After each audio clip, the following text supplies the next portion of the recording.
할렐루야, 청장년부 장세라 성도입니다. 주께서 나의 슬픔이 변하여 춤이 되게 하시며 나의 베옷을 벗기고 기쁨으로 띠띠우셨나이다. 시편 30편 11절 말씀. 저는 오늘 지난 1년 동안 하나님께서 제게 베풀어 주신 희년의 은혜를 나누고자 이 자리에 섰습니다. 어릴 때부터 교회에서 자랐던 저는 하나님이 세상을 창조하셨고 예수님이 인간의 몸으로 이 땅에 오셔서 십자가를 지시고 부활하시고 승천하시고 재림하신다는 복음을 수도 없이 들었습니다. 하지만 예수님이 다른 누군가가 아닌 나의 죄를 용서해 주시고 구원해 주셨다는 부분에 가서는 왜 나 같은 죄인을 위해서 예수님이 돌아가셔? 그럴 리가 없어라는 생각에 복음을 온전히 받아들일 수 없었습니다. 구원과 성화에 관한 교리 공부도 열심히 해보았지만 제 내면 깊숙이에는 구원을 받기 위해서는 그걸 받을 만한 어떤 자격이 필요하다는 막연한 생각이 있었던 것 같습니다. 어린 시절 저는 잦은 가정불화와 감정 기복이 심했던 엄마의 양육 방식으로 늘 주눅들고 불안에 시달리는 아이였습니다. 그러한 환경이었지만 감사하게도 저희 가정은 제가 초등학교 시절부터 교회에 다니기 시작했습니다. 교회에 가서 하나님의 말씀을 듣고 예수님을 믿는 어른들을 보면 왠지 모를 평안과 안정감이 있었습니다. 예수님을 만나면 저도 그런 평안과 기쁨이 있을 것 같은 막연한 기대감에 어린 시절부터 정말 유별나게 교회 생활을 했습니다. 어머니께서는 교회에서는 믿음 좋은 전도왕으로 불리셨지만 제가 공부할 시간이 빼앗긴다는 이유로 교회에서 늦는 날이면 혼을 내시거나 매를 드시는 무서운 분이셨습니다. 하지만 어디서 그런 용기가 났는지 맞더라도 교회에 다녀와서 맞저는 심정으로 교회로 향하곤 했습니다. 대학에 입학한 후에는 세상에 휩쓸리지 않고 예수님을 사랑하는 진짜 그리스도인의 삶을 살고 싶다는 소원을 가지고 기독교 선교회에서 공동체 생활을 시작했습니다.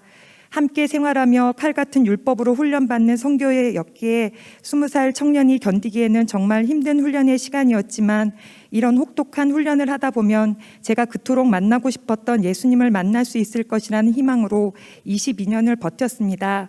하지만 아무리 애를 써보아도 죄로 인한 눌림과 두려움은 떨쳐낼 수가 없었고 살려고 시작했던 훈련이 죽을 것 같은 절망이 되어 제 영혼은 마른 장작개비처럼 메말라가고 있었습니다. 코로나의 공포가 절정이던 2019년 여름 가족과도 같았던 선교회를 나오게 되었습니다. 당시 교회들은 문이 닫히고 등록교인이 아니면 교회 출입도 어려운 상황이었습니다.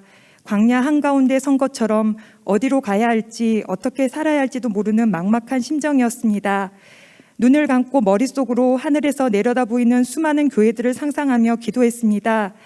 하나님, 이렇게 수많은 교회들 중에 분명히 하나님이 사랑하시는 진짜 교회, 마지막 때에도 믿음을 잃지 않는 교회가 반드시 있을 텐데 제 눈으로 아무리 둘러봐도 저를 부르신 그 교회가 어딘지 모르겠습니다. 저 땅끝 섬이라도 괜찮고 산골에 마늘 농사 짓는 할머니 한두 분만 계시는 곳이라도 괜찮으니 하나님이 함께 하시는 진짜 교회로 저를 좀 데려다 주세요. 제가 간절히 기도하는 것처럼 주님의 양떼를 보내주시도록 눈물로 기도하는 참 목자가 있는 곳으로 저를 좀 인도해 주세요라고 눈물로 기도했습니다. 그렇게 방황하던 중 우연히 유튜브 방송으로 이일성 담임 목사님의 설교를 듣고 교회도 와보지 않은 채 파주로 이사를 하고 산마교회에 등록을 한 지 이제 막 1년이 지났습니다. 찬송가 134장 나 어느 날 꿈속을 헤매며라는 찬양처럼 제가 그동안 살아왔던 시간이 꿈속의 어느 날 같고 예수님을 만나 달려온 2021년이 또한 제게는 꿈만 같은 시간이었습니다. 처음 담임 목사님의 설교를 들으면서 인상적이었던 것 중에 하나는 설교 때마다 성령을 의지해야 한다는 말씀이셨습니다. 우리가 하나님을 깨달아 알 수 있는 유일한 방법은 성령을 통해서라고 말씀하셨습니다. 목사님께서 항상 성령님을 인정하고 환영하고 모셔드려야 한다고 하셔서 가르쳐 주신 대로 기도를 하긴 했지만 믿음이나 확신은 없었습니다. 그러던 중 누가복음 말씀을 읽다가 11장 13절 너희가 악한 자라도 자식에게 좋은 것을 줄 줄 알거든 하물며 너희 하늘 아버지께서 구하는 자에게 성령을 주시지 않겠느냐는 구절이 눈에 들어왔습니다. 너희 하늘 아버지께서라는 구절에 용기가 나서 하나님께 이렇게 기도했습니다. 하나님, 저는 하나님이 저의 좋은 아버지신 게 마음으로 믿어지지가 않습니다. 그래서 하나님께 기도할 용기도 없습니다. 그런데 하나님께서 직접 저의 아버지라고 말씀해 주시니 말씀의 책임을 져주세요. 저의 하늘 아버지, 제가 성령을 받고 싶습니다. 성령님 제 속에 와주세요. 그런데 제가 얼마나 믿음이 없었던지 이 기도를 하면서도 속이 떨리고 믿어지지가 않았습니다. 그래서 용기를 내어 큰 소리로 누가복음 11장 3절을 반복해서 외치기 시작했습니다. 너희 하늘 아버지께서라는 부분에서는 도저히 믿어지지가 않아 제 마음의 두려움이 사라질 때까지 10번도 20번도 넘게 반복해서 외쳤습니다. 그런데 신기하게도 그 이후로 언제부터인가 두려움이 조금씩 사라지고 기도의 말문이 트이기 시작하더니 하나님의 나의 아버지가 되시고 예수님이 나의 구주가 되신다는 사실이 믿어지기 시작했습니다. 그 이후 제 마음에 놀라운 변화가 일어나기 시작했습니다. 저는 산마교회에 오기 전까지 깊은 우울과 무력감에 눌려 있었습니다. 3년 넘게 상담을 받으며 지출한 상담 비용만도 1,000만 원이나 될 정도로 애를 써보았지만 정서적인 피폐함은 육체적인 질병으로까지 이어져 저를 괴롭혔습니다. 그런데 성령님께서 제 눈에 비늘을 벗겨주시자 처음에는 마음 깊이에서 기쁨의 샘이 솟아나는가 싶더니 이내 여기저기서 맡겼던 기쁨의 샘들이 터지고 그것이 물줄기가 되어 강처럼 차오르고 어느 날에는 기쁨이 파도처럼 밀려오는 것과 같은 경험을 하게 되었습니다. 한 번도 경험해 보지 못한 기쁨은 사라지지 않고 오히려 날마다 더 커지고 더 선명해지고 있습니다. 그 기쁨은 다른 어떤 기쁨이 아닌 예수님의 보혈이 저를 죄로부터 자유케 하셨다는 기쁨이고 나 같은 죄인을 용서하시고 하나님의 자녀로 삼아주셨다는 은혜에 대한 감격입니다. 어느 봄날에는 아침 출근길에 바람에 흔들리는 개나리들을 보았습니다. 평소 같았으면 출근 시간에 쫓겨 무심하게 지나쳤을 광경이 마치 주님께서 저에게 오늘 하루 승리하고 오라고 응원해 주시는 손길 같았습니다. 시편 19편 1편에 다윗이 하늘이 하나님의 영광을 선포하고 궁창이 그 손으로 하신 일을 나타내는 도다라는 고백했던 것처럼 이제는 저도 저의 영의 눈이 뜨여서 하늘도 구름도 바다도 하나님을 찬양하고 있다는 것을 볼 수 있게 되었습니다. 할렐루야. 저는 더 이상 하나님 나라의 외인도 아니요 나그네도 아니요 오직 성도들과 동일한 시민이요 하나님의 권속임을 믿습니다. 그러하기에 이제 저는 하나님이 창조하신 제 자신을 사랑합니다. 하나님께서 제게 허락하신 것이 가장 좋은 것이기에 누구를 부러워하거나 더 이상 누구와 비교해서 열등감에 시달리지도 않습니다. 예수님이 저를 찾아오셔서 염려, 근심, 분노, 두려움에 묶여 포로되었던 저에게 자유를 주셨고 사단에게 속아 눈먼 제 눈을 뜨게 하셨고 열등감으로 눌려 있었던 저를 자유케 하셨습니다. 저의 삶에 일어난 또 한 가지 희년의 기쁨은 아버지의 회복입니다. 저희 아버지는 30년 동안 교회 안수 집사님으로 교회를 떠나신 적은 없지만 예수님을 깊이 만나신 체험이 없으셔서 오랜 기간 우울증과 불면증으로 고생을 하셨습니다. 어머니가 소천하신 후에는 불면증이 심해지셔서 술 기운에야 잠이 드실 정도로 몸도 마음도 지친 상태셨습니다. 제가 산마교에 와서 예수님을 만나고 난 후 아버지께도 제가 만난 예수님을 소개하고 싶은 간절한 소원이 생겼습니다. 코로나로 아버지를 뵙기도 어려운 상황이라 밤마다 전화로 아버지와 함께 성령님을 의지해서 기도하기 시작했습니다. 교회에서 배운 대로 예수님의 십자가 보혈을 선포하고 아버지를 묻고 있는 흑암의 권세를 대적하는 간단한 내용으로 아버지와 함께 기도했습니다. 그런데 기도한 지 얼마 지나지 않아 10년 넘게 알아오던 아버지의 불면증이 사라지고 아버지 스스로 우울증 약도 끊으셨습니다.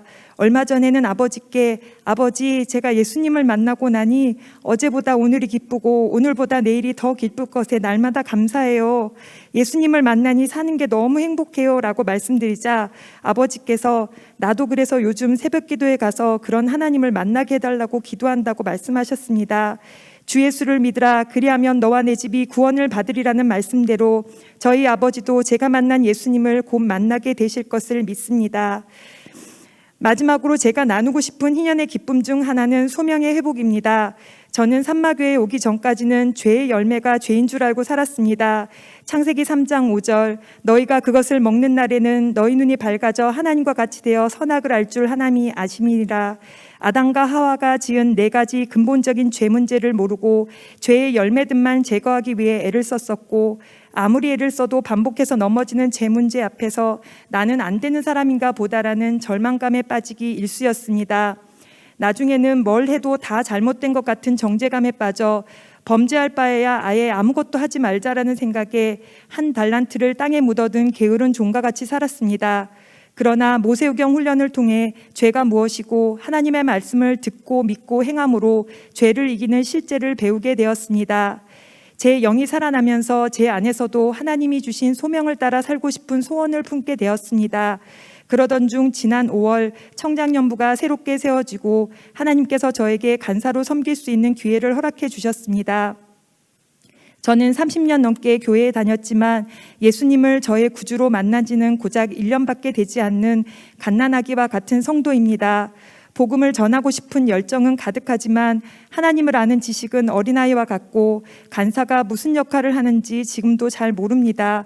하지만 빌립이 예수님을 만난 즉시 메시아를 간절히 기다리던 나다나엘을 찾아가 내가 그분을 만났다 와보라 라고 짧은 말로도 구원의 메시지를 전했던 것처럼 저도 예수 그리스도의 이름 자체가 가지는 능력을 선포하는 자로 쓰임받고 싶습니다.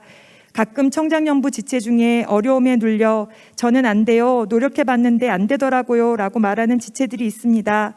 그럼 제가 속으로 하나님께 이렇게 기도를 합니다. 하나님 들으셨지요? 저 지체는 사단의 말에 속아 그렇게 말하지만 저는 믿어요. 나를 변화시키신 하나님은 못 고칠 사람이 없다는 것을 저는 알아요. 저 지체도 예수님을 만나게 해주세요. 저는 이제 하나님의 뜻대로 하는 기도는 반드시 응답되는 것을 확신합니다. 그래서 어린아이와 같은 기도이지만 이 기도에도 우리 주님께서는 반드시 응답해 주실 것을 믿습니다. 지금은 걸음마를 시작하는 아이처럼 연약한 소자들의 모임이지만 우리 청장연부 지체 한 사람 한 사람이 장차는 산마의 기둥들로 누구보다 교회를 사랑하고 섬기는 군사들이 될 것을 믿습니다. 제게 새 생명을 주시고 천국을 약속해 주실 뿐 아니라 이 땅에서 하나님의 자녀로 살아가는 기쁨을 허락해 주신 하나님을 찬양합니다.